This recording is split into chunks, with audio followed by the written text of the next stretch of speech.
পরম দয়াল পরম প্রেমময় শ্রী ঠাকুর অনুকূলচন্দ্রের শ্রীহস্ত লিখিত সত্যানুসরণ গ্রন্থটি পাঠ করব। আজকের বাণীটিতে বলা হয়েছে, যতদিন তোমার শরীর ও মনে ব্যথা লাগে ততদিন তুমি একটি পিপীলিকারও ব্যথা নিরাকরণের দিকে চেষ্টা রেখো, আর তা যদি না করো তবে তোমার চাইতে হীন আর কে। তোমার গালে চড় মারলে যদি বলতে পারো কে কাকে মারে, তবে অন্যের বেলায় বলো ভালোই। খবরদার, নিজে যদি না ভাবতে পারো তবে অন্যের বেলায় বলতে যেও না।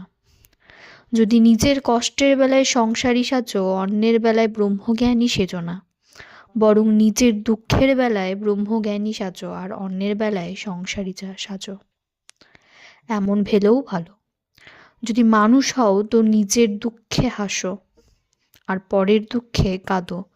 নিজের মৃত্যু যদি অপছন্দ করো তবে কখনো কাউকে মর বলো না। জয়গুরু বলে আজকের বাণীটি এখানেই শেষ করছি।